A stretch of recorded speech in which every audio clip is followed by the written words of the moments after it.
Hello, Giddy Gang.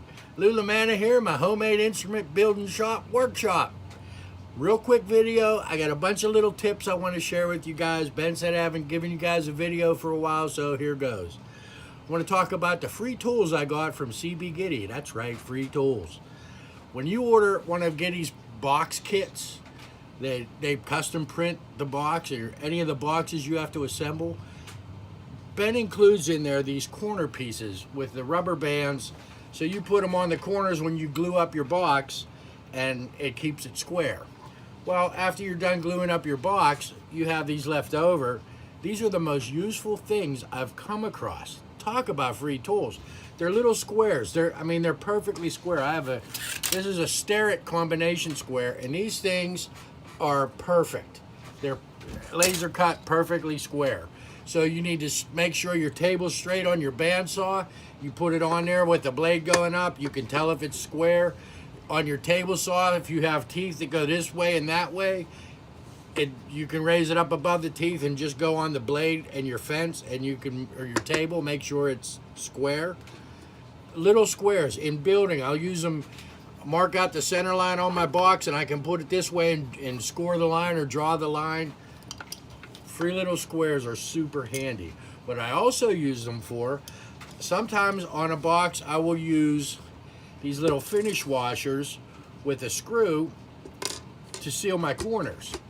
And I always agonized over measuring where to drill those holes, because if they're off-centered or they're crooked, when your Giddy's done, it's gonna look ridiculous. So you use this. I have in this box, if I can open it, I just put some square blocks in there for the corners, and I took this and I drilled a hole in it right in the middle. You measure so it's right there. Now I don't even have to measure. I can come right here with it, take my drill bit, drill a hole, put my screw in,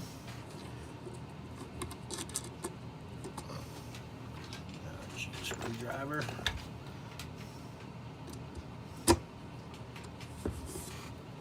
I can do that on all four corners, and they will be exactly where the same place, so it'll be perfect. Easy as pie. Free tools. Okay, another free tool is one you can make yourself, and it's one of these. Does everyone have one of these? Piece of flat scrap wood with a piece glued across the bottom so that it will sit on your bench. And I have two, these are like 1/8 inch strips, and if you can see, it's a V. The gap is wider here and there, and I just super glued those on. And what you do for that is for working on nuts. You can take your nut, if you use bone nuts, slide it in there, and it will hold it as firm as can be. And then you can take your nut files and work on your nut. You can shape your nut.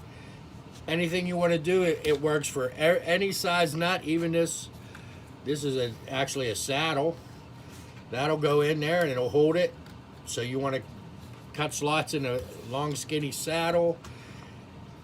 Say you're not using a bone nut. Say you're using a piece of wood just as a string guide because you're using a 0 fret. Well, you can take this piece of wood and put it in there. Mark out if this is your nut. That you don't have a nut. You can mark out where you want your strings and cut your slots in it, and then just glue it on the end of your neck, and you'll have your string guides. Pretty simple. Handy as all get out though. If you're,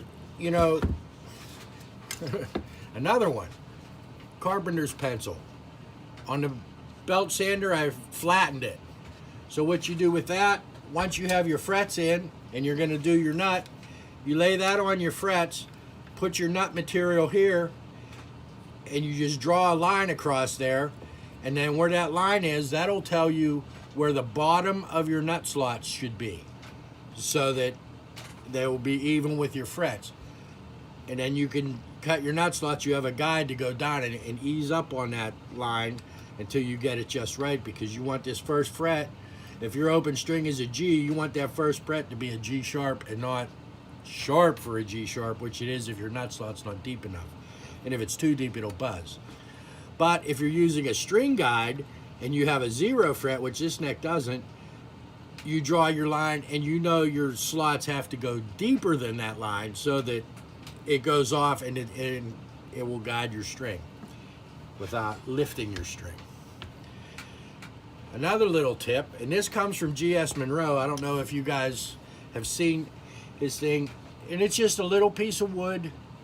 I mean, it's a piece of scrap wood, right? What I use this for is if you make your own bridges, this will determine how tall your bridge has to be. You put a string on and you simply slide this under the string until it gets to the point where you can pluck it and you know how high your bridge has to be. This is graduated, then you just take a pencil and draw a line on there, and then you can take your ruler and measure to that line, and that's a 1/2 inch there, so that means I have to have a 1/2 inch tall bridge. Whatever it is, it's just a quick, easy way to determine. Takes a lot of the guesswork out. So that's about all we got for this quick video. I just wanted to say hi and hope everybody's getting some nice weather finally.